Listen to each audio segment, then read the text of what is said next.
Muy buenas noches, estimados colegas. Pues, como ya lo dijeron, yo soy el ingeniero Emil Ayala. Bien, en este caso, pues vamos a dar inicio justamente a este webinar sobre cimentaciones profundas, ¿no? ¿Cuándo, cómo, por qué debería usar este tipo de cimentaciones? Pues eso es lo que vamos a ver el día de hoy. Entonces, el curso que se nos viene justamente ya este día viernes va a estar bastante completo, entrando desde lo que son los pilotes individuales hasta lo que son grupos de pilotes, cargas estáticas, cargas dinámicas, ¿no? Entonces va a estar bastante completo, ¿no? No se preocupen por ello. Y bien, pues vamos a dar inicio a al webinar que tenemos para el día de hoy, ¿ok? Entonces, en este caso, ¿no?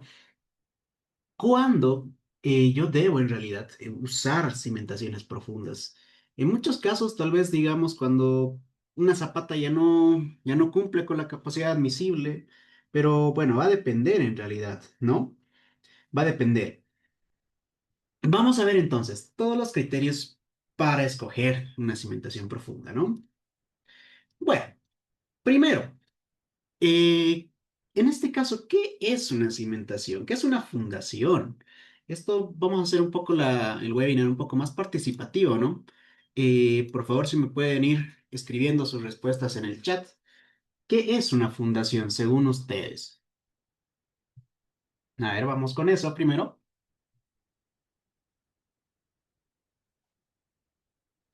¿Qué es el concepto fundamental de una cimentación?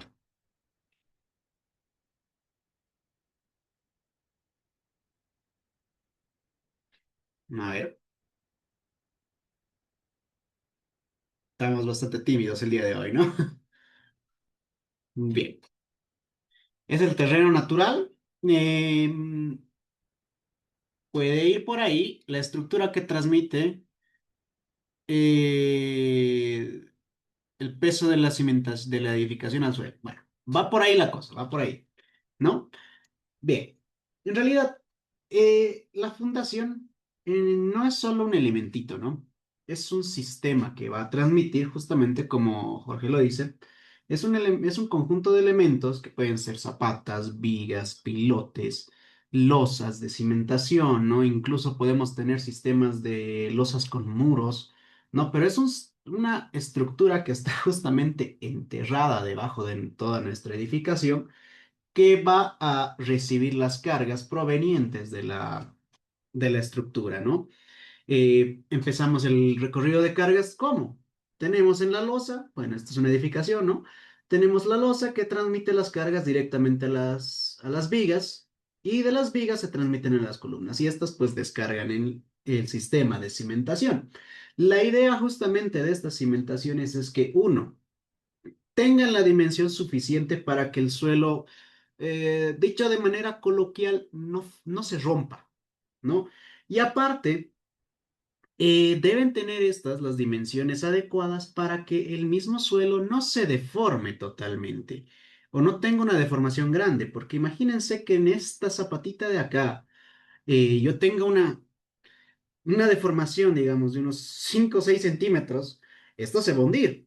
Lo que va a generar acá es que justamente estas vigas tengan un poco más de momento por los asentamientos que va a tener, ¿no? Este tipo de estructuras, pues sabemos que en realidad deberían estar hechas de hormigón, ¿bien? Hormigón armado. Sería ideal, digamos, que tengamos una cimentación de acero, sería bastante resistente, ¿no? Pero estaría, uno, que sería excesivamente costoso, pero aparte estamos prestos a lo que es la corrosión, ¿no? Entonces el hormigón armado es el material predilecto para lo que es una cimentación. En dicho de manera rápida, la cimentación es como las patitas o los piecitos de una estructura, ¿no? Ahora sí. Tenemos dos grandes grupos de cimentaciones. Las fundaciones superficiales, que en realidad estas se pueden catalogar cuando la profundidad de cimentación con relacionada con su dimensión más pequeña es menor a 5. Esto lo dice varios códigos y justamente está escrito en la E050, ¿no? Que es el Código Nacional de Perú. Entonces, si nosotros en este caso tenemos ese tipo de estructura, ¿no? La relación o la profundidad de cimentación desde la rasante, ¿no? Hasta donde voy a plantar, dividido a su base, es menor a 5 o igual a 5, pues uso este tipo de cimentaciones, que entre ellas podemos encontrar zapatas aisladas, ¿no? Zapatas corridas, que serían los street footings, o que me sirven más para muros. Las zapatas combinadas, que es como en una línea, que soportan varias columnas en sí. Y finalmente el último que tendríamos, ¿no? La última, antes de pasar a pilote, sería una losa de cimentación en este caso. Bien. Entonces, de esa manera tenemos varios tipos de cimentaciones. Entre ellas también podemos ver lo que son las vigas de fundación o cimentación. Bien, ahora, en este caso, ¿cuál va a ser el mecanismo de resistencia de este tipo de fundaciones superficiales? Pues simplemente contacto directo con el suelo. Es como se apoya y listo, ¿ok? Obviamente va a tener confinamiento por el suelo que va a estar circundante, pero en palabras rápidas, solo se apoya. Bien. En este caso, pues la falla general, digan, de este tipo de cimentación es falla por corte. Este puede ser corte, una falla general, ¿no? Una falla por, una falla local o una falla por punzonamiento. Bien, entendamos que justamente este tipo de cimentaciones, ¿qué pasa? Van a transmitir un tipo de presión hacia el suelo. Normalmente nosotros conocemos de que la forma en la cual trabajamos o diseñamos este tipo de cimentaciones, pues es de manera uniforme. Nosotros tenemos aquí un Q o tal vez de alguna otra nomenclatura, un sigma, ¿no? Una presión que es uniforme, pero esto no es cierto en la realidad. Eh, Va a depender, puede ser de este estilo o de este otro, ¿no? Abombado justamente en lo que es la zona circundante a la columna cuando son suelos arenosos. Y esto se da porque debido a que justamente estas cimentaciones presionan, se crea esta cuña acá.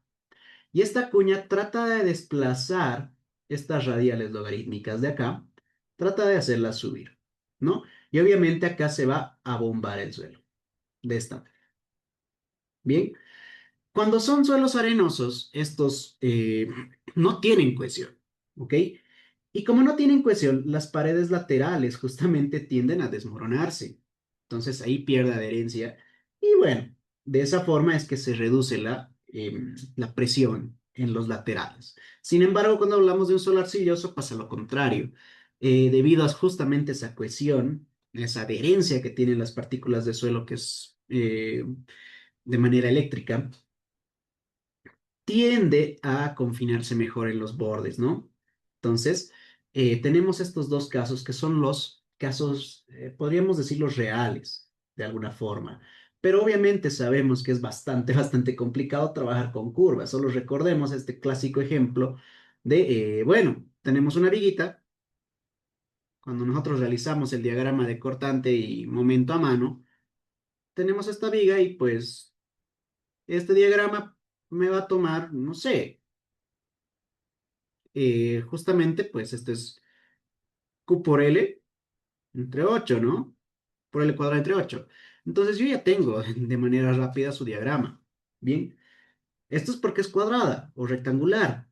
Es bastante uniforme la carga. Pero, ¿qué pasa ahora?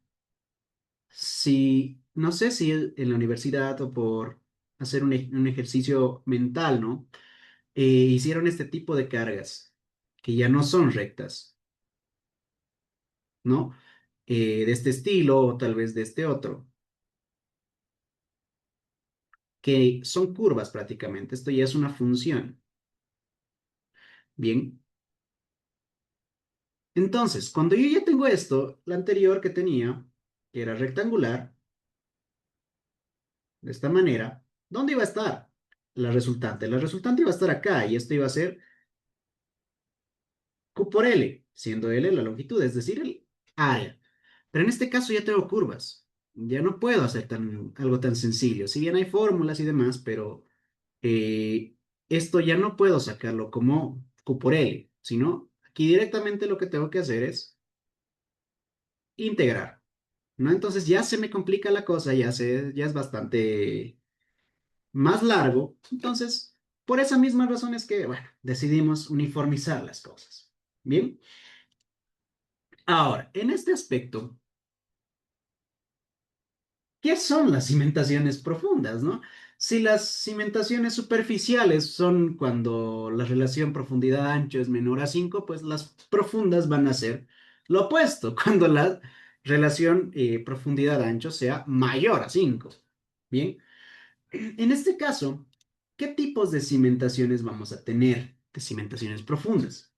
Vamos a tener las cimentaciones de pilotes de punta, es decir, que van a transferir directamente la carga a un estrato de roca o suelo bastante competente que esté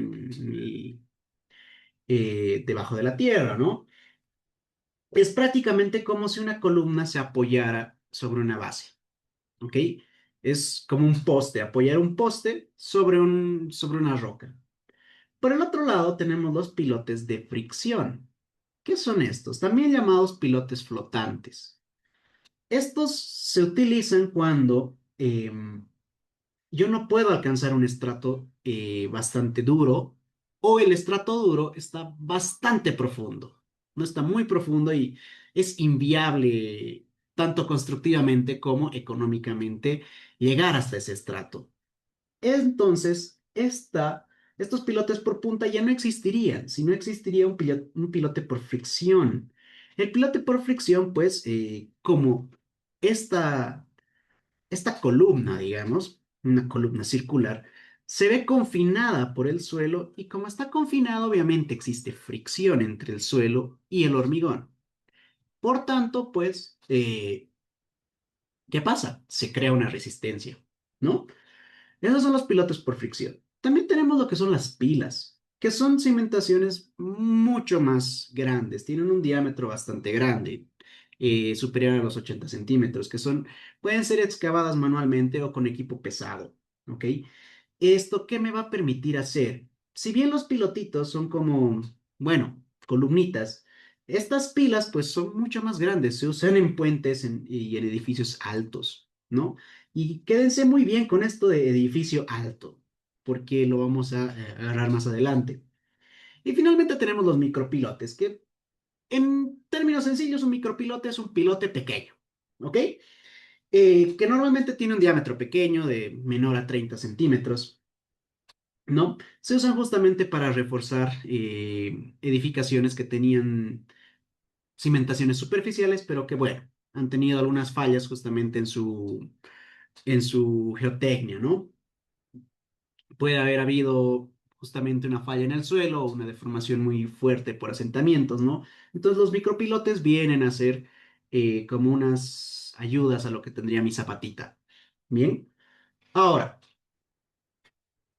las cimentaciones superficiales, como hemos visto, transfieren su carga o la forma en cómo trabajan es directamente por contacto directo, se apoyan. En cambio, las cimentaciones profundas tienen dos tipos de formas de resistir la carga, ¿no? Los mecanismos de transferencia de carga son por punta y por fricción lateral. Eso es lo que estábamos mencionando un poco atrás, ¿no? En este caso, la resistencia por punta es cuando solamente esta parte se está apoyando, ¿no? En un terreno fuerte, la punta, justamente, se está apoyando en una roca. La resistencia, la fórmula general es justamente el área por la capacidad de punta. Listo. Es una fuerza puntual. ¿Ok? El QP minúsculas llegaría a ser como una presión, ¿no? Como una carga superficial. Bien. La fricción lateral o resistencia por fricción lateral, debido a que, bueno, voy a tener terrenos blandos, voy a tener arena, voy a tener un montón de cosas hasta llegar al terreno competente, ¿no? Un terreno firme. Y bueno, lo que pasa es que, obviamente, como este fuste también llamado, está en contacto con el suelo, ¿qué va a pasar?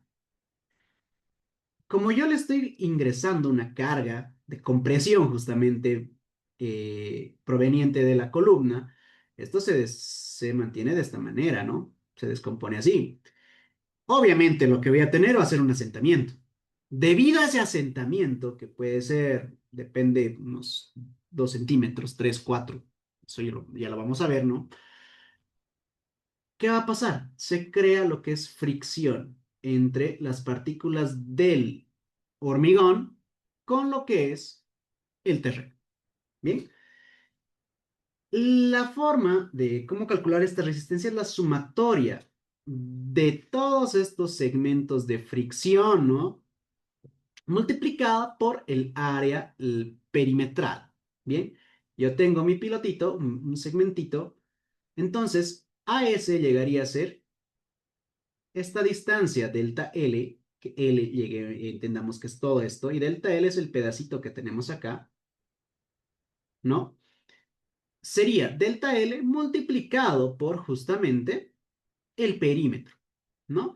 Teniendo así toda la fuerza de fricción, ¿no? Que se va contabilizando hasta el final. Y la capacidad total justamente va a ser la resistencia por punta más la resistencia por fricción. Esas dos. Existe una más, que sería la de adherencia, pero esta está un poco implícita en lo que es la fricción lateral.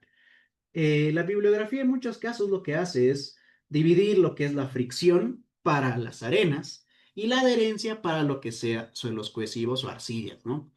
Pero al fin y al cabo llegan a terminar siendo lo mismo, ¿ok?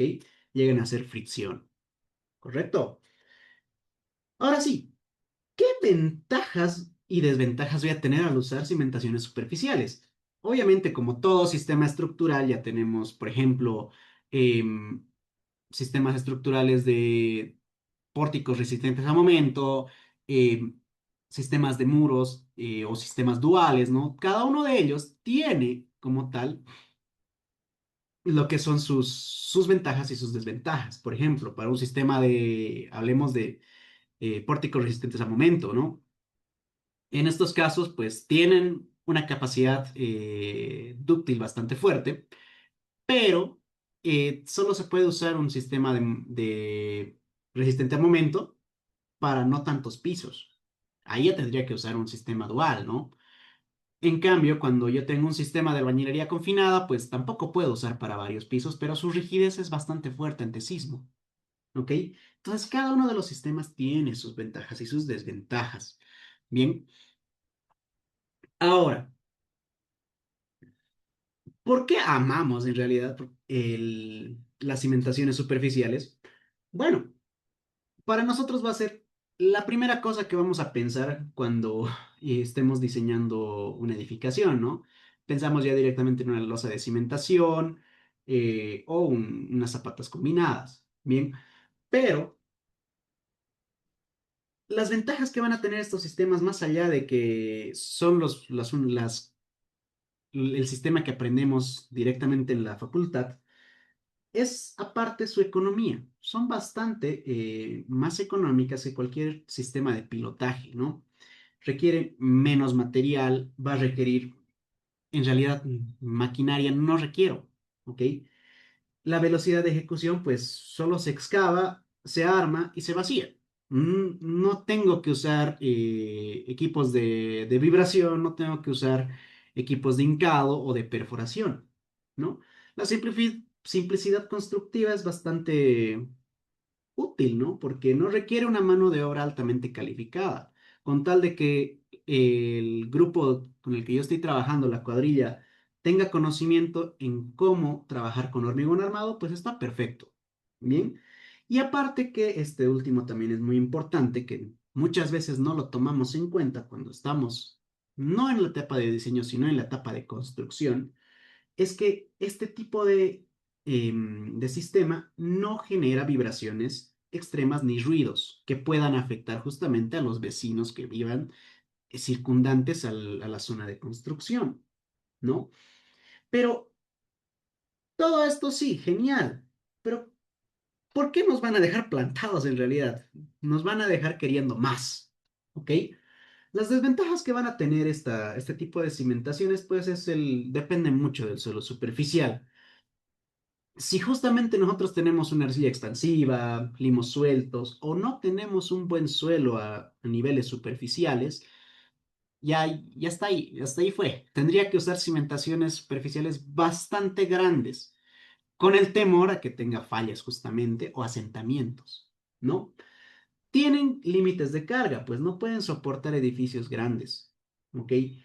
Si tengo cargas muy concentradas, pues no son muy competentes. Bien, son muy sensibles a los asentamientos, ¿no? Si el suelo se asienta de manera desigual, es decir, tengo asentamientos diferenciales, pues la estructura va a sufrir grietas, fallas catastróficas, justamente, que vamos a ver algunos ejemplos enseguida. Y aparte que son muy vulnerables a la erosión debido a si nosotros trabajamos con este tipo de cimentaciones en ríos, en costas, pues el agua, ¿qué va a hacer? Va a tender a socavar, ¿no? Todo lo que está justamente circundante de la cimentación. Entonces, son bonitas de trabajar, son fáciles, pero obviamente tienen sus desventajas. Bien, los asentamientos, aquí tenemos por consolidación, asentamientos diferenciales que vemos grietas justamente, que esto, obviamente, si nuestro cliente ve esto, pues se va a asustar y podemos ser demandados incluso, ¿no? Aparte de eso, si nosotros trabajamos con cimentaciones superficiales en suelos que son altamente licuables, ¿no? ¿Qué es la licuefacción? Pues es un fenómeno en el cual los suelos granulares, es decir, esto se da más en arenas, debido a que no tiene esa cohesión de las arcillas, ¿no? Cuando estas arenas están saturadas, es decir, sus espacios vacíos, entendamos que los espacios vacíos tienen aire y agua, ¿no? Los espacios vacíos pues están completamente llenos de agua, ya no hay aire. Entonces, cuando yo tengo este tipo de suelos, lo que pasa es que se van a comportar como un líquido viscoso cuando exista una vibración. Esto pasa en sismos, ¿no? Y veamos aquí un pequeño experimento de qué es la licuefacción. Y aquí tenemos tres tipos de edificaciones como tal, ¿no? Esta de acá, esta primera, es una edificación, una casita que tiene solo cimentaciones superficiales, es decir, zapatitas, con vigas de cimentación. La de acá, pues ya tiene una losa de cimentación y esta tercera tiene lo que son pilotes, ¿no? Si nosotros vemos esto a una pequeña escala, vamos a ver lo que puede pasar en este tipo de viviendas, por así decirlo, ¿no? No se preocupen por el audio, el video no tiene audio justamente. Ahí están enterrando una pelotita que puede simbolizar lo que son las tuberías o cañerías que puede el alcantarillado, ¿no? Y bueno, empieza el sismo y vemos de que poco a poco el agua atrapada entre los poros, por así decirlo, empieza a subir, ¿no? Empieza a subir, creando justamente este fango que bueno, todo lo que está arriba va a tender a enterrarse y todo lo que está abajo va a tender a subir.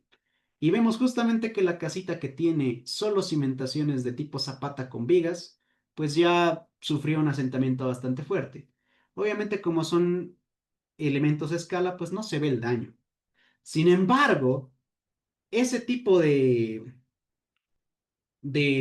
cosas puede causar esto, o significativamente este tipo de daño, o mucho peor. ¿No? Cuando ya tengo una losita de cimentación, pues si bien sobrevive, pero se queda algo muy similar a esto. Y el de sismo o el de pilotes, pues prácticamente es como no pasó nada acá, ¿no? Entonces, cuando yo tengo suelos potencialmente licuables, ahí ya la predilección me dice, ok, andate mejor a pilotes. Aunque sea micropilotes, pero andate a pilotes, porque si usas zapatas, pues toda tu inversión se va a ir al tacho, ¿no? Ahora, imaginémonos las zapatitas, ¿no?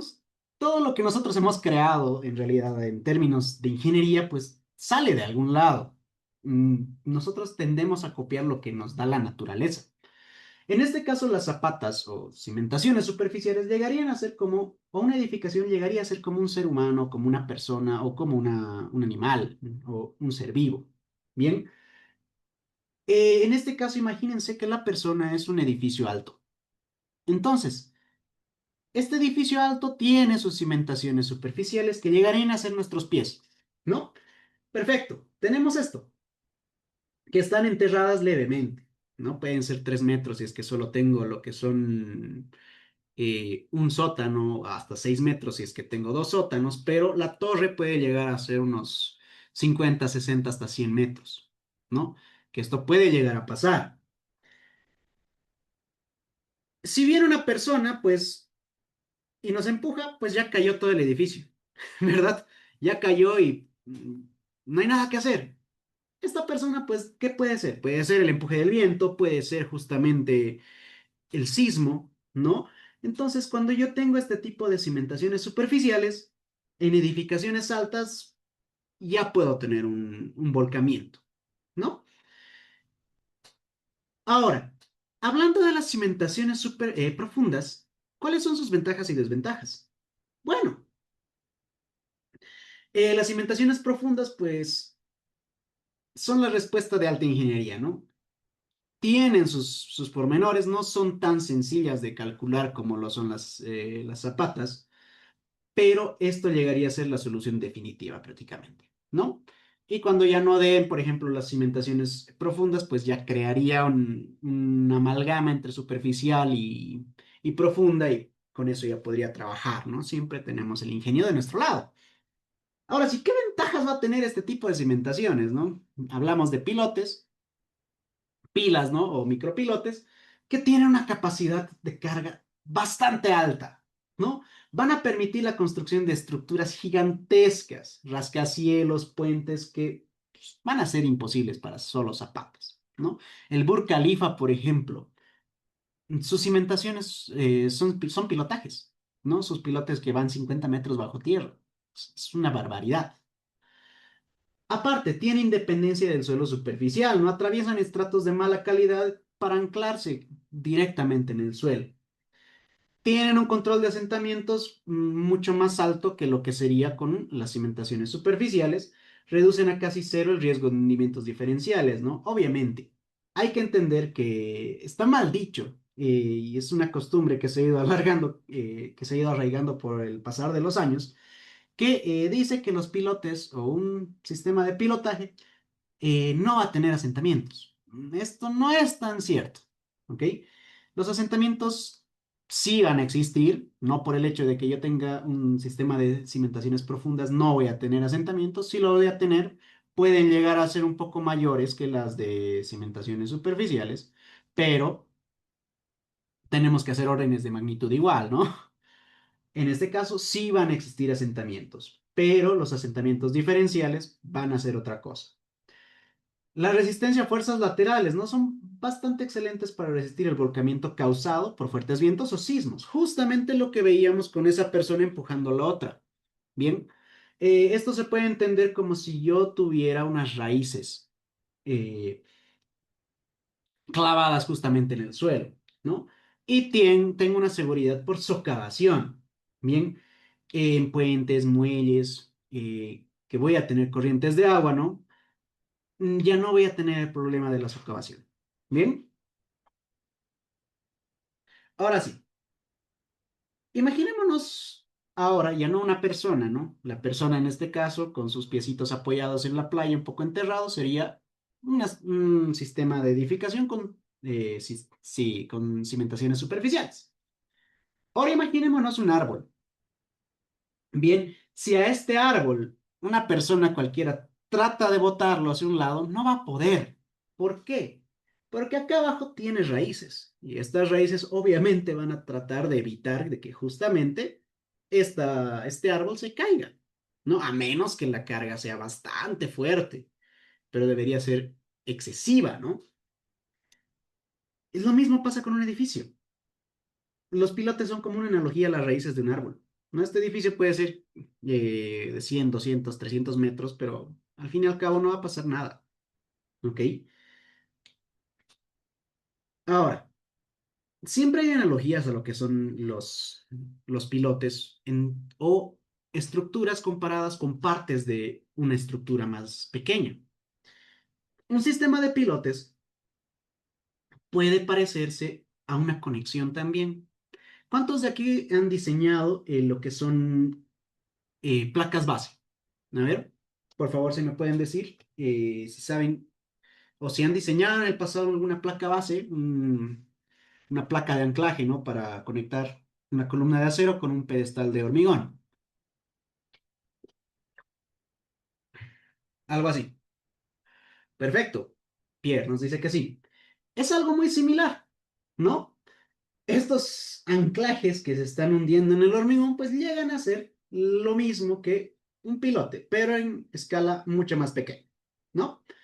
Ahora, estos anclajes, pues, no solo van a trabajar a compresión o a corte, ¿no? Si es que yo los someto a un momento, algunos de estos van a trabajar a compresión y otros van a trabajar a tracción. Se crea un par de fuerzas, ¿no? Y debido a que justamente yo tengo, imagínense que esto ya no es hormigón, esto es suelo, imaginemos que esto es una edificación con pilotes. Esta resistencia por tracción pues se va a dar por la fricción que tengo entre el pilote versus el suelo, ¿no? Existe. Entonces, ya los momentos de volcamiento, que son un dolor de cabeza cuando hacemos edificaciones sismoresistentes, ya no van a ser un problema, ¿no? Ya no van a ser tan dolorosos en la cabeza, en realidad. Ahora, ¿cuál es nuestro talón de Aquiles con este tipo de cimentaciones? No viene tanto por el diseño, si bien se complica un poco más, pero no es tanto por el diseño.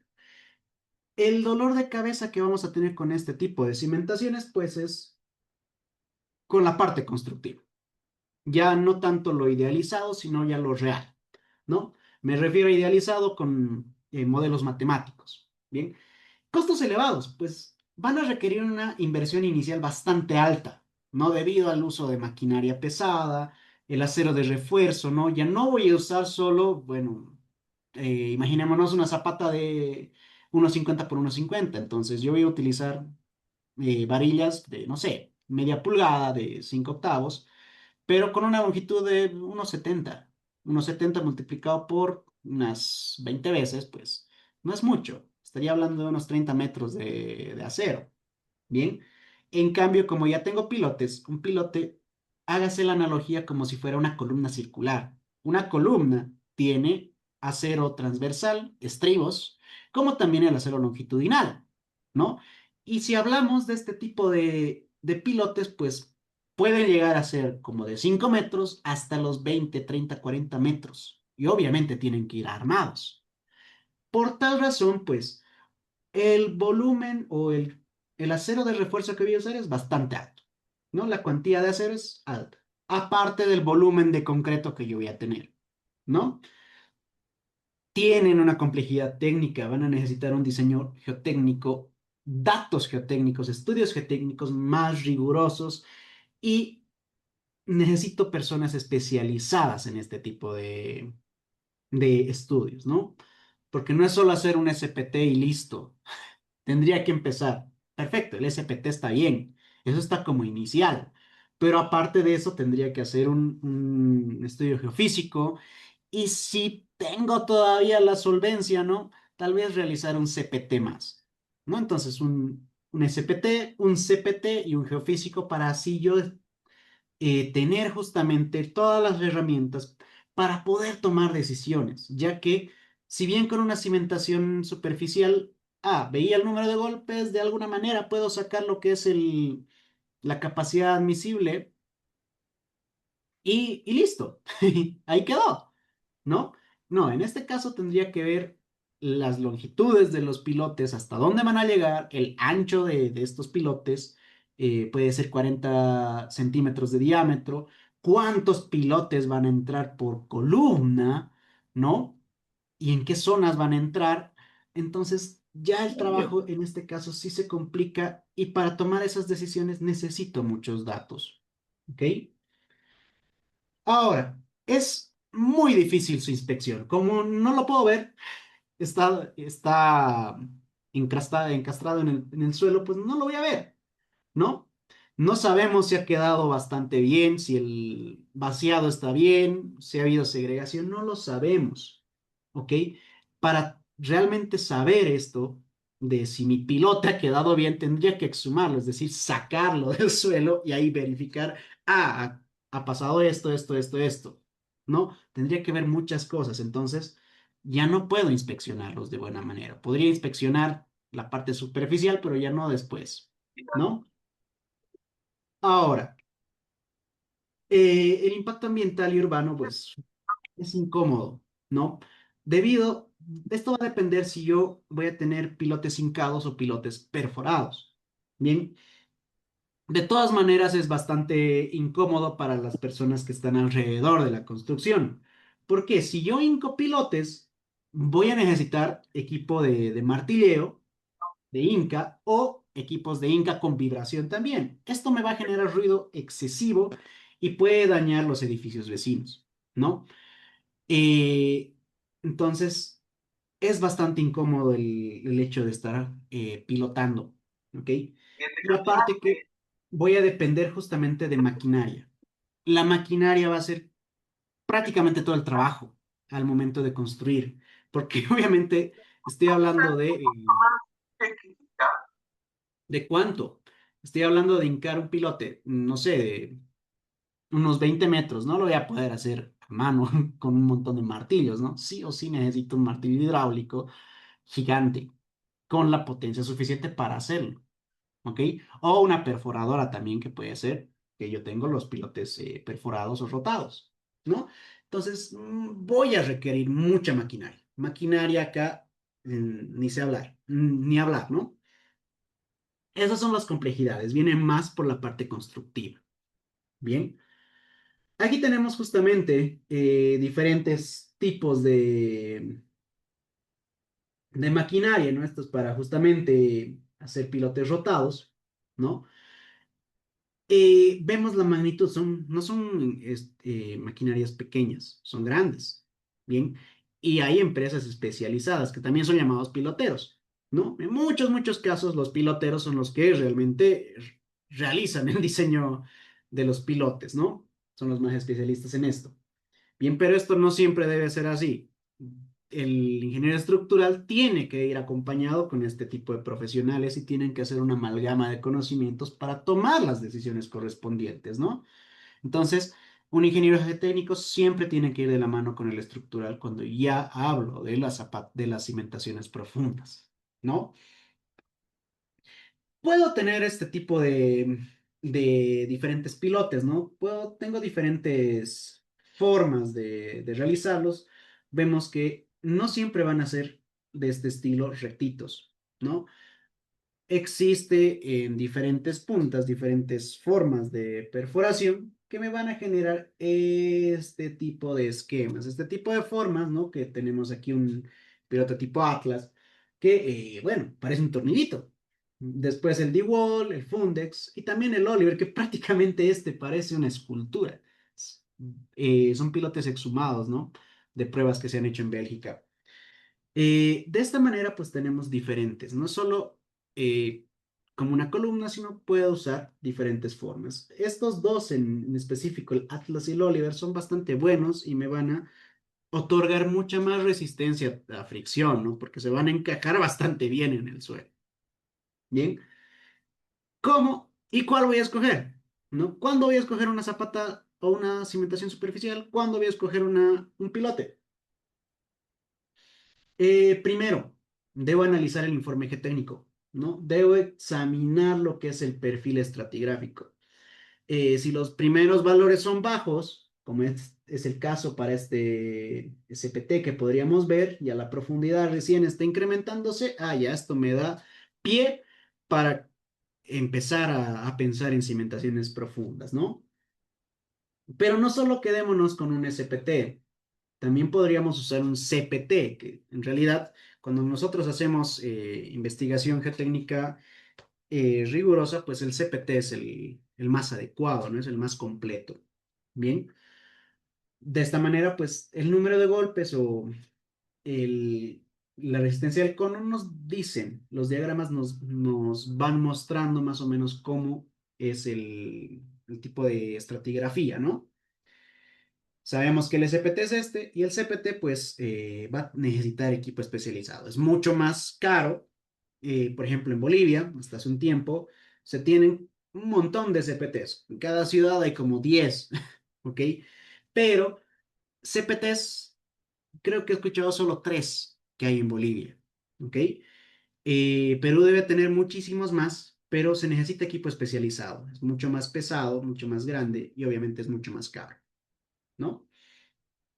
El segundo paso que debo evaluar es la relación de profundidad. Justamente pongo aquí el diagrama ¿de qué es esto? Del bulbo de presiones, ¿no? Entonces, debo verificar si la carga va a poder distribuirse superficialmente. Es decir, debo verificar la relación profundidad y ancho y debe ser mayor a 5 para alcanzar un suelo firme. Si eso pasa, ya me dice, me da pistas de que necesito una cimentación profunda, ¿no? Y la superficial pues va a quedar descartada. Paso 3, debo analizar las cargas y el entorno, ¿no? Si tengo edificios bastante altos, pues, ¿para qué me voy a romper la cabeza tratando de usar lo que son zapatas, ¿no? Y si todavía estoy en un suelo de relleno, obviamente una cimentación superficial ya no me va a poder satisfacer todas mis necesidades geotécnicas. Si tengo suelos potencialmente licuables, pues va a pasar esto. Entonces ya no puedo pensar y ser caprichoso y decir, ok, voy a usar zapatas. No, va a pasar esto. Entonces, pilotes. ¿Ok? Ahora, debo elegir la selección del sistema profundo, ¿no? Tengo estratos de roca, tengo suelo duro, no tengo suelo duro, ¿no? Entonces, si encuentro un estrato de roca, voy a optar por pilotes por punta, ¿no? Si tengo, tal vez, mi estrato es bastante profundo, que es el estrato duro, pues ya los pilotes flotantes o pilotes por fricción van a ser bastante necesarios. Voy a necesitar desarrollar mucho más la resistencia por fricción que la resistencia por punta. Incluso tal vez la resistencia por punta no llegue a pasar. ¿Ok? Hay un problema bastante grande con esto al momento de que nosotros tratemos de calcular los asentamientos, más que todo. ¿Por qué? Porque tengo dos componentes resistentes. Una que es la de fricción y otra que es la componente de punta. Bien, imaginémonos lo siguiente, ¿no? Que la carga de servicio que le está llegando a este Q último, ¿no? La carga de servicio proveniente de la superestructura de la columna es, no sé, unos 2000 kilonewton. Ahora, de estos 2000 kilonewton, ¿cuánto le toca a la parte friccionante y cuánto le toca a la punta? Ese llega a ser un problema bastante fuerte en realidad, ¿no? En muchos casos va a ser necesario que yo haga ensayos de campo para de alguna manera poder determinar qué porcentaje voy a tener en la carga friccionante y cuánto porcentaje voy a tener en la carga de punta, ¿no? Entonces, cuando yo hago pilotes es muy necesario que yo haga ensayos de campo, ensayos de carga para realmente verificar cómo está yendo mi diseño, ¿no? ¿Por qué? Porque yo puedo diseñar alegremente y al momento de que ya esté construido, pues ya tengo problemas. Pueden pasar asentamientos que no estaban previstos o puedo botar demasiado dinero. ¿Ok? Entonces, la idea, una forma, digamos, de cómo yo podría, un flujo de trabajo con pilotes podría ser el siguiente. Tengo mi estudio de suelos preliminar, ¿no? Tengo mi N60, puedo obtener el QC, lo que sea en realidad. Tengo estos datos preliminares. Con estos datos veo, ¿es zapata, es cimentación superficial o es cimentación profunda? Ya, perfecto. Me voy por la cimentación profunda. Hago un diseño preliminar, ¿ok? Hago un diseño preliminar, verifico la carga última que sea dividida entre un factor de seguridad, ¿no? Que sea mayor justamente a la carga de servicio. Bien, y también debería verificar posteriormente. Primero puedo empezar con esto. ¿Ok? Empiezo con eso. Lo siguiente sería hacer un ensayo estático que sería el más adecuado en este caso. Hago el ensayo, nuevamente vuelvo al lugar donde voy a hacer el estudio, hago el ensayo, un pilote testigo, ¿no? Y de ahí obtengo las curvas de resistencia, que serían bastante adecuadas. Con esto verifico los asentamientos. Y con esos asentamientos, pues yo ya voy a saber cuánto de carga le corresponde a la parte friccionante y cuánto de carga le pertenece a la, a la punta. Y verificar si lo que yo hice anteriormente está correcto. ¿Por qué? Porque no hay otra forma, ¿ok? Es necesario hacer este tipo de ensayos porque si no, puedo gastar bastante más dinero al momento de construir que al momento de hacer este ensayo. Si bien este ensayo me puede costar $10,000, pero esto me puede ahorrar unos 100,000 en material, en mano de obra. Entonces ya, desde ya les digo, necesariamente es útil hacer lo que son los ensayos de campo al momento de trabajar con este tipo de cimentaciones, ¿no? Ahora, ¿cuántos sondeos en realidad debo realizar y hasta dónde debo explorar? Porque en una cimentación superficial, pues, ya 10 metros, perfecto, hasta ahí llega mi estudio. Pero, ¿qué pasa con unos pilotes? ¿Hasta dónde debo llegar? Si tengo pilotes de 15, ¿debería llegar hasta 20? ¿Debería llegar hasta 25, 30? No lo sé, ¿no? Entonces, dependiendo de la magnitud, a dónde esté, el tamaño de mi estructura, pues voy a ver dos corrientes en este caso, ¿no? Que son de Latinoamérica. Si yo me voy por la E050, en el artículo 1354 nos dice, para el programa de exploración mínimo, pues debo ver con qué tipo de estructura estoy trabajando. Si es uno, 2, 3 o 4, ¿qué se obtiene de la tabla uno? Bien, aquí la tengo. Siendo uno más exigente que el 2, es decir, que el uno es el más crítico y el 4 no es tan crítico. En este caso, si tenemos estructuras aporticadas de acero, con una distancia mayor entre apoyos de 12, pues tengo lo siguiente, ¿no? Con cuántos números de pisos, si tiene sótanos o no, llegarían a ser en muchos casos un tipo 3. Bien, no tan críticos en realidad. Si yo hablo de estructuras especiales, ¿no? Ya estoy en un grado uno, en un tipo de estructura uno. Bien, entonces de esta manera yo voy verificando, perfecto, con qué tipo de edificación estoy trabajando, ¿no? Una vez de que yo sé el tipo de edificación, paso a la tabla 6 y en la tabla 6 me dice justamente, dependiendo del tipo, cuántos puntos debo realizar, ¿no? Si es un tipo uno, debo realizar uno por cada 225 metros cuadrados de área techada del primer piso. Bien, si es tipo 2, 450 metros y así sucesivamente. Esto es para el E050, sin embargo, en Bolivia también lo tenemos de esta manera, ¿no? Eh, Tenemos la C1, C2 hasta la C5, ¿no? Que está en base a la altura también. Si yo hablo de una edificación, pues entra en una estructura compleja, vivienda mixta, multifamiliar, oficinas o comercio. Si tengo hasta 40 metros, sería un C4. Si tengo hasta 60, pues un C4B y así sucesivamente, ¿no? Con esta información, pues paso a la tabla número 2, donde yo vería el tipo de terreno y distancia máxima entre puntos de exploración. No me dice el número específicamente, sino me da una distancia máxima entre puntos, ¿no? Cuando yo tenga que el terreno con estratigrafía no tenga mucha variabilidad, pues debería usar de 30. Terreno con estratigrafía de variedad media, pues 20, 25. Pero si yo estoy realizando por primera vez el estudio en la zona, no sé con qué me voy a encontrar abajo. ¿no? En este caso, si es la primera vez que yo hago el estudio, debo entrar con un T3, ¿no? La distancia entre puntos debe ser cada 20 metros. Y aquí tenemos el número mínimo de exploración y porcentaje de sustitución, ¿no?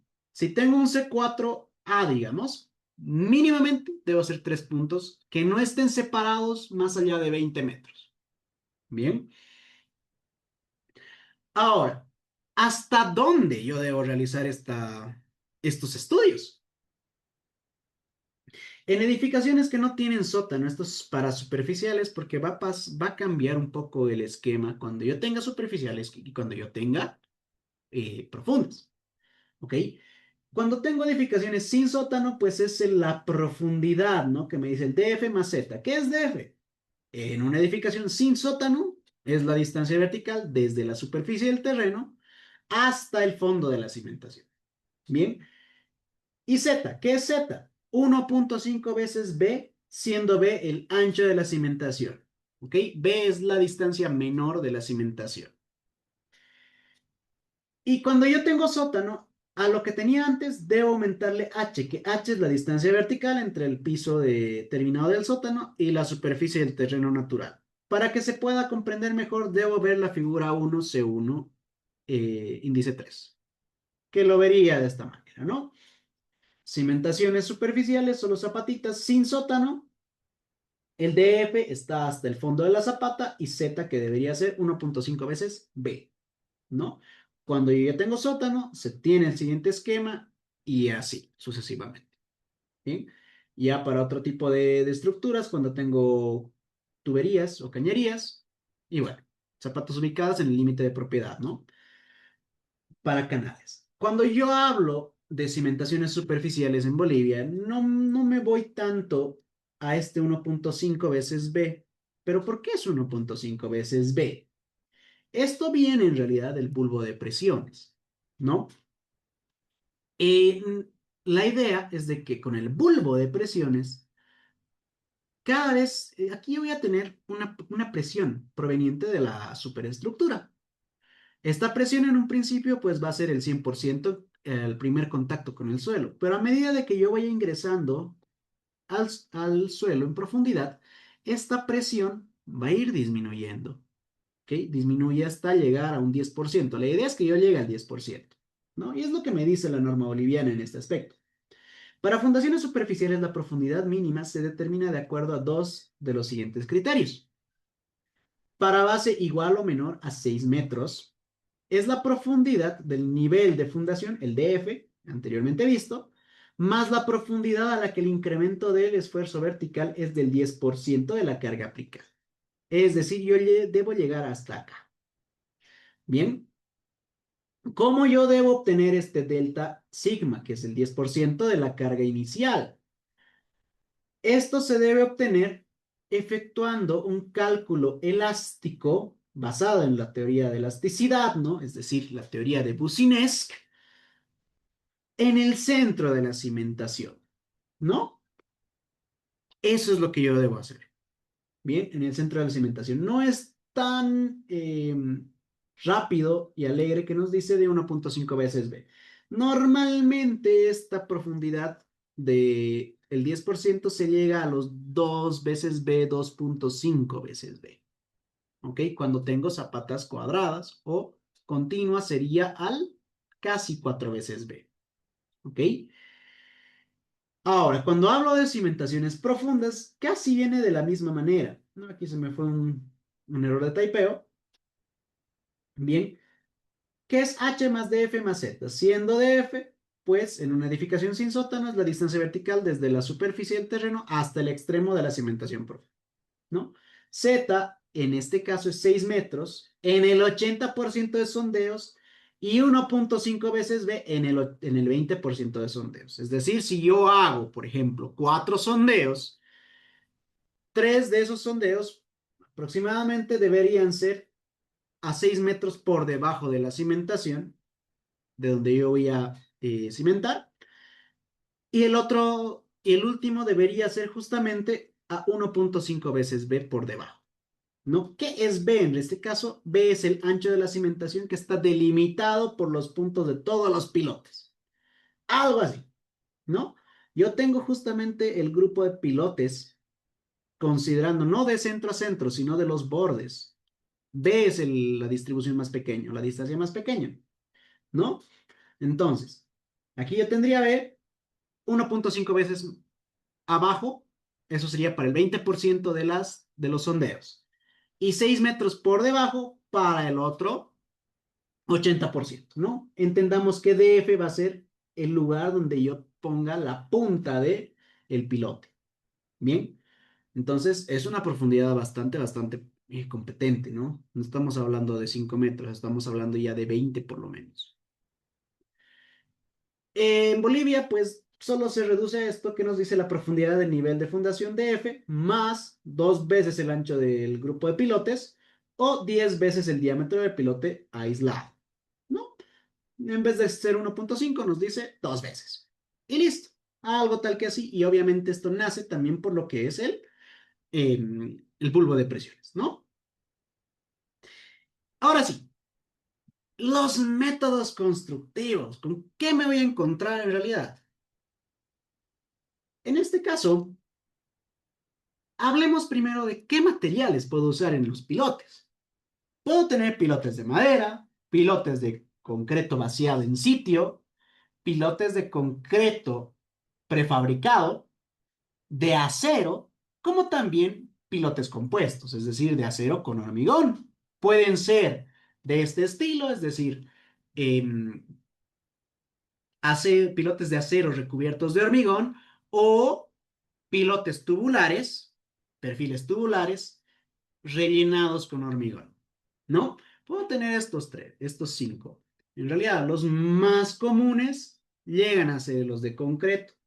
Los de madera no son tan comunes, muchas veces se usan estructuras pequeñas y que sean más que todo que ayuden a la ornamentación y se camuflen bastante bien en el eh, lugar donde yo esté, ¿no?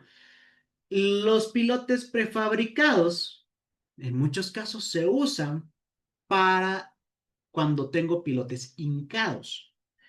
Los pilotes vaciados en sitio, en muchos casos, pueden llegar a ser los pilotes perforados. El problema que yo tengo con los pilotes de acero son bastante buenos, sí, pero hay un problema de que tienden a la corrosión en lugares donde yo tenga nivel freático, ¿no? Y los compuestos, pues, se usan cuando solamente el de acero ya no es muy competente. Esos serían los pilotes por su material, pero también tengo por ejecución, ¿no? Van a existir dos grandes tipos. Imaginémonos justamente de que yo tengo una superficie de madera, ¿bien? Y esta madera, pues, agarro un taladro y creo un hueco. Entonces, todo este pedacito que yo voy a tener acá va a salir. Entonces me quedo con un huecazo, un hueco, ¿bien? De esa manera. Y bueno, ese hueco lo que vamos a hacer es ingresar un pilote de esta manera. Ingreso un pilote. Listo. Pero como tal, el suelo no se ha desplazado. Todas las fibras siguen rectas, ¿no? Ahora, es otra cosa si a esto yo no perforo con un taladro, sino directamente le ingreso un tornillo, ¿no? ¿Qué pasa? Las fibras se mueven a los lados. Bien, se mueven a los lados. Esto me crea presiones en los lados. Son presiones pasivas que se están creando debido a este desplazamiento, ¿no? ¿Cuándo voy a tener este y cuándo voy a tener este otro? Estos son pilotes sin desplazamiento. En muchos casos pueden llegar a ser los pilotes, a ver, los pilotes rotados o perforados. Bien, los con desplazamiento, estos llegan a ser los hincados. porque agarro el pilote y directamente como martillo a un clavo directamente se encaja ahí, ¿no? La presión que yo voy a tener en estos casos, pues va a ser bastante fuerte. Se tiene un confinamiento bastante interesante en esta zona y obviamente voy a tener presiones pasivas, ¿no? Que van a darle una resistencia friccionante mucho mayor. En cambio, este pues va a tratar de desarrollar mucho más la resistencia por punta. Estos pilotes perforados, ¿no? De esa manera. Bien. Entonces, sin desplazamiento pueden llegar a ser perforados y con desplazamiento pueden ser de bajo desplazamiento o alto desplazamiento. Aquí tenemos los diferentes tipos de pilotes, ¿no? Pilotes con desplazamiento, suelos y roca desplazada durante la instalación, lo que les explicaba, pueden tener gran desplazamiento o poco desplazamiento. Cuando tienen gran desplazamiento, puedo usar hormigón, ¿no? Es cuando uso hormigón, y puede ser hormigón reforzado o pretensado. ¿Bien? Cuando es vaciado en sitio, pues puede ser atornillado tipo screw, con camisa, hincados, ¿no? Como lo veo acá. Cuando tengo pequeño desplazamiento es cuando tengo secciones tipo H, de tipo atornillado, tubos abiertos u otras secciones. Bien. Los pilotes sin desplazamiento, suelo roca removida durante la instalación, ¿no? No pueden tener soporte o también pueden tener soporte. Puede ser temporal o permanente, ¿no? Pueden ser entibados con fluido de perforación o los CFA. Vamos a hablar largo y tendido de los CFA en el curso justamente. ¿Ok? De esa manera tenemos cómo escoger de alguna manera los tipos de pilotes o el pilotaje que voy a usar, ¿no? Ahora, los pilotes perforados. ¿Cuál es su proceso? Lo que voy a hacer es realizar una excavación previa en el terreno utilizando una hélice o barrera. Bien, el armado y vaciado. Una vez que yo alcanzo justamente la profundidad de diseño, voy a introducir la armadura de acero y voy a vertir posteriormente el concreto.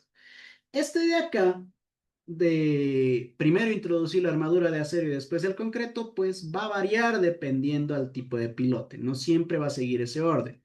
Puedo yo perforar y al momento de sacar la barrena o la hélice, puedo estar introduciendo el hormigón y una vez de que ya tengo todo hormigonado, puedo ingresar por vibración lo que es el armado, ¿no? Ese es el método de CFA en realidad. ¿Cuál es la ventaja de estos perforados? Es ideal para zonas urbanas porque no me van a generar una vibración debido al martilleo, ¿no? Al hincado. Entonces solo excavo, saco material, ingreso hormigón, ingreso el acero y listo. Bien, en cambio, un hincado, pues imagínense, están en casa, están viendo tele y de la nada su vecino empieza a arreglar su techo y obviamente va a usar un martillo con un clavo. Y escuchar ese sonido de todo el rato es incómodo. Y obviamente cuando estoy hablando de pilotes, la magnitud no es tan comparable con solo una teja o una madera, ¿no? Es mucho más fuerte. Bien. Existen variedad de herramientas, dependiendo del tipo de suelo, se usan diferentes tipos de hélices, ¿no? Pueden ser las Atlas, las de Wall, las que les mostraba anteriormente. Es esto. Tengo la hélice, perforos, a medida de que yo estoy sacando la hélice, puedo ingresar lo que es el hormigonado por una manguera justamente, termina el hormigonado y por vibración entra la malla, ¿no? Este es el método CFA. Los pilotes hincados necesitan maquinaria bastante grande, ¿no? El pilote puede ser de acero o concreto prefabricado. Se introduce en el suelo mediante golpes de un martillo hidráulico o por vibración. ¿Cuál es el mecanismo? El pilote va a desplazar el suelo lateralmente, lo que va a aumentar la densidad del terreno circundante, ¿no? ¿Cuál es la desventaja? Pues comodidad, el ruido, las vibraciones pues van a ser un dolor de cabeza y pueden dañar las estructuras cercanas, ¿no? Entonces, se entiende como si fuera un clavo. ¿Cuál es el pilote que se usa más en el mundo en realidad? Según P del 2003, ¿no? Los pilotes excavados y los CFA representan el 50% del mercado mundial de pilotes. Bien, son bastante comunes. Mientras que el resto está compuesto principalmente entre pilotes hincados y de desplazamiento, ¿no? Haciéndola de suma se tiene prácticamente igual a igual, ¿no? Casi similar entre un piloto hincado con un pilote perforado, ¿no? Son muy similares entre los dos. Bueno, ahora, ¿cuál es la cimentación más usada en realidad? En Europa. Las cimentaciones superficiales se usan aproximadamente en un 36%, pero veamos las profundas, ya van a un 50%, casi, ¿no? Y luego tenemos el mejoramiento de suelos y las inclusiones, pero este rango de magnitud que nos da acá nos dice, ok, tengo que aprender cimentaciones profundas, sí o sí. ¿Por qué? Porque me abre más la mente, ¿no? No me quedo tan corto solo usando cimentaciones superficiales. Ahora, hay que recordar algunas cositas de todo lo que estábamos diciendo en este webinar, ¿no? La misión de la fundación, pues no solo es sostener el peso, sino voy a transmitir las cargas de forma que el suelo no falle ni por resistencia, ni se deforme mucho. Bien, debo realizar una elección inteligente, ¿no? Las cimentaciones superficiales van a ser de cabeza nuestra primera opción. Ya sabemos que es por economía, por rapidez y por comodidad en muchos casos, pero debo saber también reconocer cuándo. Ya no voy a poder solventar mis problemas solo con cimentaciones superficiales. La solución definitiva a casi todos nuestros problemas en realidad pues van a ser los pilotes, ¿no? ¿Cuándo va a pasar esto? Suelos licuables, edificaciones bastante altas, cuando yo tenga cargas bastante grandes y mi suelo no sea muy competente, ¿no? El suelo superficial o cuando tenga eh, nivel freático. Bien, y ahora, invertir en cimentaciones profundas va a asegurar la integridad de toda la estructura ante lo invisible y lo impredecible, ¿no? Es como reforzar totalmente mi estructura, ¿no? Si yo le pusiera, por ejemplo, en vez de zapatas, le pongo pilotes sin pensarlo, porque me gusta hacer pilotes y gano más plata haciendo pilotes, tampoco es así, ¿no? Es como tratar de matar una mosca con una bazooka. Hay que saber elegir. Bien. Y bueno, de esa manera, pues, eh, esa es la forma, o es un pequeño esquema, ¿no? De cuándo, cómo y por qué usar los pilotes. Bien. En este caso, vamos a ir más o menos a un pequeño ejemplito, ¿no? Bastante rápido en este caso en el cual pues más o menos vamos a ver cómo se puede calcular este tipo de cositas, ¿no? Y se entiende un poco mejor estos mecanismos de transferencia. Bien, obviamente lo primero que yo voy a necesitar es determinar la longitud y determinar el diámetro. Bueno, en este caso esta planilla de cálculo es específica para pilotes redondos, ¿no? Circulares. Pero esto se puede extrapolar justamente a cuadrados, octagonales, ¿no? Perfiles H. Pero en este caso vamos a trabajar con circulares. Esto es para hincados, ¿bien? Determinamos la longitud en realidad, ¿no? En esta longitud, pues, también defino lo que es el diámetro. Puedo poner como 0,30, ¿no? O como 0,40, va a depender. ¿Ok? Muchas veces es común poner 0,40, pero esto va a depender para lo que es la resistencia por fricción. Bien, ahora voy a definir si necesito o no el nivel freático. Si yo tengo un nivel freático, véase de que este Q', que los voy a explicar de la siguiente manera, ¿no? La resistencia por punta va a llegar a ser el área de la punta, es decir, tengo el pilote, acá está ya en un estrato fuerte, es el área de la punta y vamos a recordar lo que es la teoría de Meyerhoff, Terzaghi y demás, que son para el cálculo de, bueno, resistencia o falla de corte o capacidad última de una cimentación superficial. ¿Por qué? Porque justamente acá le estamos aplicando una carga y esto se está apoyando. O sea, ya cumple de alguna manera con lo que es una cimentación superficial, ¿no? Porque se está apoyando, contacto directo. Bien, en este caso, esa resistencia, ese último que nosotros teníamos por las diferentes teorías, Basic, Hansen, ¿no? Vamos a usar justamente la general. La general llegaría a ser la cohesión multiplicada por el coeficiente, ¿no? Pero este coeficiente va a estar afectado por algunos factores de forma y profundidad.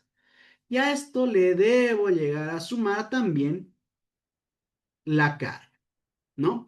Y esto multiplicado por el NQ, de esta manera, ¿bien? Esta sería la forma en que yo puedo calcular rápidamente la resistencia por punta, ¿no?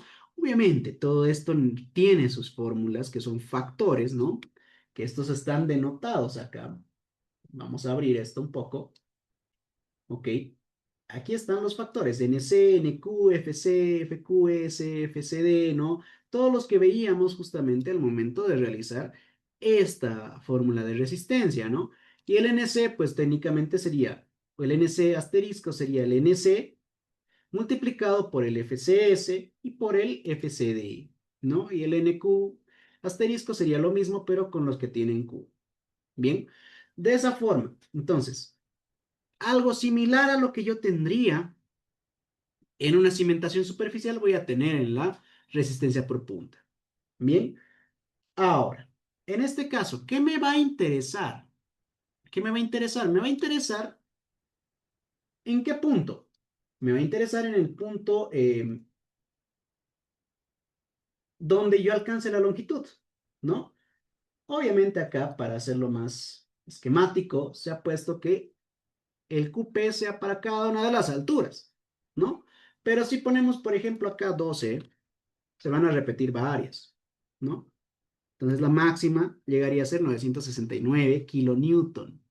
O en toneladas, 96 toneladas o 97 toneladas, que llegaría a resistir la punta. Bien, lo que me gusta de esta planillita de cálculo es lo siguiente.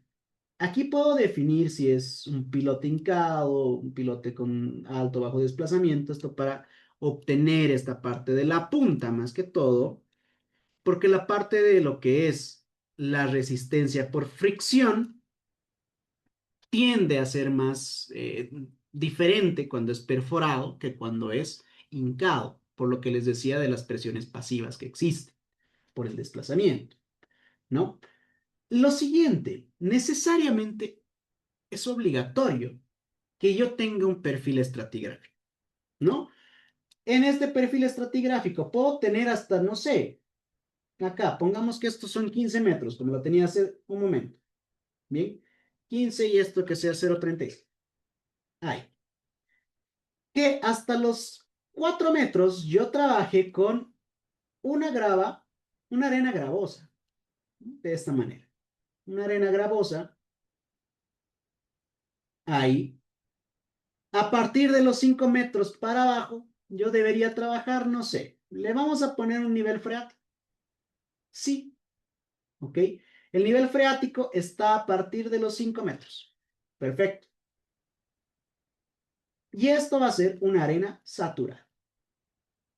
Bien, es una arena saturada y obviamente acá ya puedo poner el número de golpes que, del N60, ¿no? Que en este caso podría ponerlo como, no sé, obviamente esto va a salir de un estudio de suelos.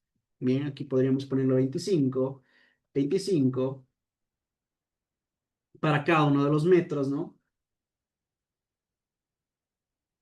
Ahí. Y este que se quede con 28, ¿no? Y estos, pues, mm, podría copiarlos, ¿no? me daré valores, algo así, ¿no? 34, 34, algo tal, de esta manera. Me estoy dando valores muy al azar, ¿no? Necesariamente también necesito lo que es el peso específico por estrato. Acá lo podríamos dejar con 17 hasta cierto punto, ¿no? Este podría llegar a ser una arena saturada, pues 16, por ejemplo, ¿no? Este sería el peso específico húmedo y el peso específico saturado que también se requiere en este caso. Bien, porque si nosotros vemos, esta capacidad va a cambiar en base a esto. El ángulo de fricción interna sacado justamente como es arena gravosa y demás, puedo sacar, ¿no? Esto del estudio geotécnico.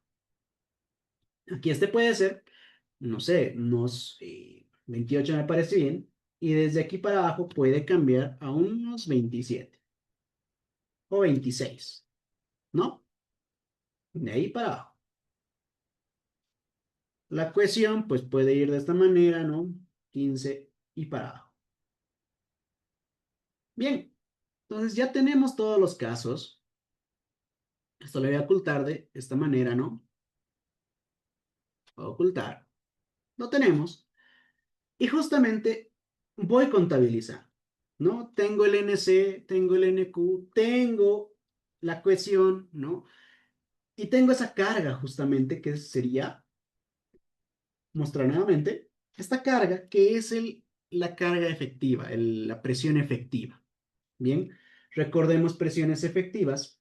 Alguien creo que me lo preguntaba, que son de esta manera, ¿no?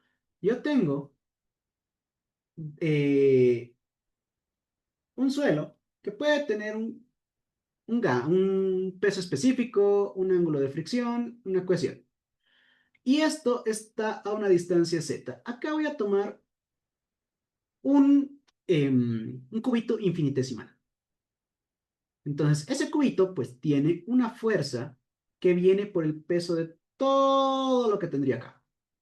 Entonces, esa carga que le llega justamente a ese cubito infinitesimal sería el peso específico multiplicado por z, ¿no? Esto siempre y cuando yo no tenga nivel freático. Si tengo nivel freático por acá, ¿no? Ah, tengo que tomar este de ahí y este saturado. Bien, bueno, eso lo vamos a ver del, de los esfuerzos efectivos, ¿no? Lo vamos a ver mucho más adelante. Bien, pero eso es el Q, la presión proveniente por el peso del suelo, ¿no? Que sería justamente acá. Bien, el Q por el NQ más el C por el NC multiplicado por el área de la punta. Ah, esto da justamente la presión, ¿no? Como tenemos ahí. Bien. Y bueno, esto llegaría a resistir solo la punta, o la resistencia por punta llegaría a ser 48 toneladas, ¿no? 48 toneladas. Es bastante, ¿ok? Ahora, en este caso, para la resistencia por fricción, ¿qué es lo que va a pasar? Hay unos detalles, ¿no? Hay bastantes detalles. Fricción muchas veces se va a entender acá para suelos granulares. Y la adherencia va a ser para suelos cohesivos. Pero al fin y al cabo, estos dos llegan a darme fricción. No solo que es una buena práctica también separarlos. Bien. Ahora, la fricción, en este caso, va a llegar a ser este delta L. Este delta L se separa, ¿no? Yo tengo un pilote de esta manera, L, pero yo voy a separar este pilotito en cada uno de los estratos. Lo ideal sería separar de esta forma, ¿no? Algo así, tomar la fricción en el centro y tomar la fricción en el centro y saco promedios. Eso sería lo ideal, pero, o bueno, lo simplificado, mejor dicho. Pero en este caso, queremos hacerlo un poco más preciso. Es por eso que para cada una de las alturitas se está subdividiendo, ¿no?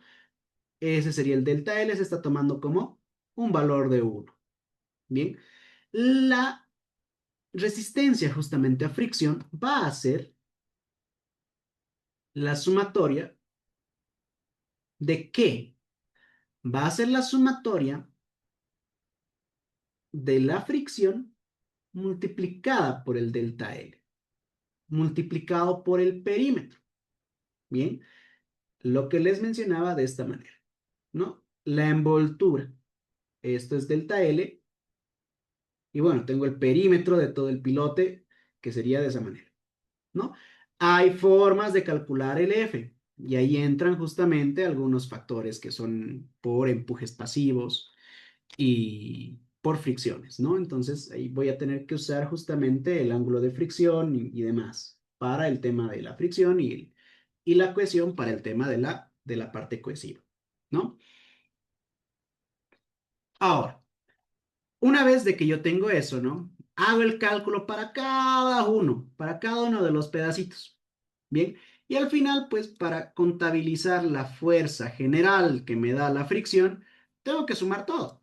Todos estos que me han dado por cada uno de los pequeños estratos que he generado, al final me va a dar, esta llegaría a ser mi capacidad por punta, la sumatoria, ¿no? La sumatoria. Esa es la capacidad por punta. Y la capacidad por adherencia llega a ser lo mismo. Lo que cambia es la obtención de este factor F.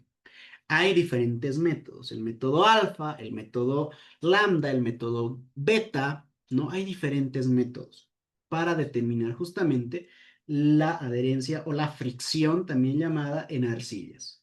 Bien, esto es para la parte de arenas y para arcillas. Ahí se tiene la adherencia, que es el mismo procedimiento. Lo que cambia es la fricción. Una vez hecho eso, se saca la sumatoria y obtenemos esta resistencia, ¿no? QP, QS y coadherencia. Se suman todos esos y me da la capacidad última, es decir, con lo que el pilote o con lo que el suelo va a fallar, va a tener un desplazamiento muy fuerte, ¿no? Pero obviamente esto es lo último, es la resistencia última. No puedo trabajar con eso. En geotecnia, en estudios geotécnicos, en diseño de cimentaciones, se trabaja con admisibles. Por tanto, se divide con el factor de seguridad, ¿no? Esto se divide entre tres. Entonces, este solo pilote llegaría con estos datos, ¿no? Que nos hemos inventado. En realidad, vemos acá de que justamente es una arena gravosa, pues no debería tener cohesión, ¿no? No debería tener cohesión. Y si nosotros ponemos cero en esta parte, tendríamos de esta forma, ¿no? La adherencia no existe, ¿ok? No existe adherencia, solo existiría fricción. Y lo mismo va a pasar si es que aquí yo le pongo cero, ¿no? A ver, 28 y cero. Vemos de que no tengo fricción, ¿ok? Pero sí voy a tener adherencia. Bueno, eso va a depender del, de la estratigrafía con la que yo esté trabajando, ¿no? Entonces, este pilote llegaría a resistir con este suelo 463. Ahora, si nosotros tenemos ya de nuestro estudio de acá, ¿no? Hagamos un cálculo rápido, me voy a ir a robo de estructural en esta parte. Y en robo de estructural lo que voy a hacer es lo siguiente. Voy a ir a edificio. Y me voy a crear un edificio relativamente sencillo, pero con una carga muy grande, ¿no? Vamos a ir acá. Axis Definitions. En X voy a poner una distancia de 4 metros que se repita dos veces. Adicional. Y en Y de igual manera. 2 y 4. Una distancia de 4 metros. Adiciono esto que sea por letras y aplico. Tengo este tipo de edificaciones. De esa manera. Ahora, esta edificación pues tiene una altura. Las plantas, vamos a definir las plantas, eliminar todo.